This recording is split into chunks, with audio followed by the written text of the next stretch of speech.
One of the questions that I often get is around a trademark search. Someone will call me and say, I think I need to have a trademark search performed. What's involved? And so the first thing we need to understand is why we perform a search. The main reason to perform a search is if you plan to use a mark in commerce and someone else has already been using that same mark in commerce, you could be infringing upon their mark.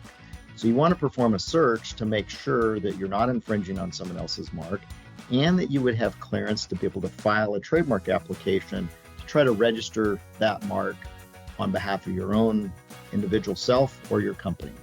So what we're trying to do is somewhat defensive and somewhat offensive.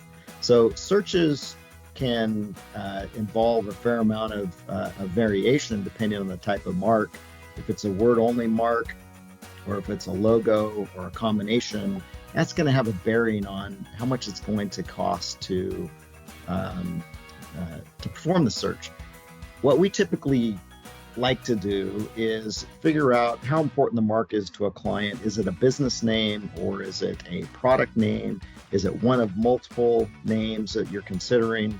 So we might consider a preliminary search before we go to a comprehensive search or a full-blown search. What's a preliminary search? It's really looking at the U.S. Patent and Trademark Office database to see what else has been registered there or pending registration to see if there are any marks that are going to be a problem when we file our application. And we're going to do that through some keywords that are related to the scope in which we plan to use our mark. So let's say the mark is Nike and we plan to use it in association with tennis shoes, then we're going to perform a search with that scope in mind.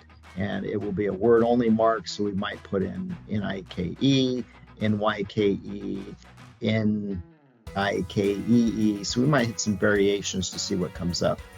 Another thing that we're going to look at with a preliminary search is a World Wide Web search. And there we're just looking at the top probably 3 or 4 pages page results that come back from a Google search, just to see if there's any obvious things that are going to be in the way.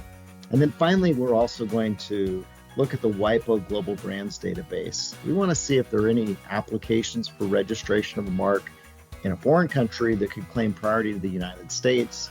That's something we need to be aware of, even though it hasn't hit the US register yet. So that's a preliminary search. They're less expensive, they don't take a tremendous amount of time, and it's a great way to get a sense for whether or not you're going to have any issues in using your mark. Now, a comprehensive search, it looks at the USPTO database in detail. It looks at each of the state trademark databases, the domain databases. It looks at the state business filing, so the state business name databases, the World Wide Web, and some of them may actually look at also the WIPO Global Brands database. So the comprehensive search is usually something we order through a third party because it's looking at all these databases. You need to have algorithms that can search these databases efficiently. So that's the 2 different approaches. I'd say the preliminary search is about a third of the cost of a comprehensive search. And I'm not going to quote the amount in this video because it really depends on the mark and the scope of the search that we're looking at. If it's a word-only mark, it's going to be less expensive than if it's a design logo, for instance, or a combination of the two. So that's the search process. That's why we perform the search. Those are a couple different options. If you're interested in having us help you with the search, reach out to 503-439-6500. Our number is 503-439-6500. Or you can email us at info at bltg-ip.com. Thank you for watching this video. Like and subscribe so that you can get other video content around trademarks, patents, copyrights, and trade secrets. Thank you.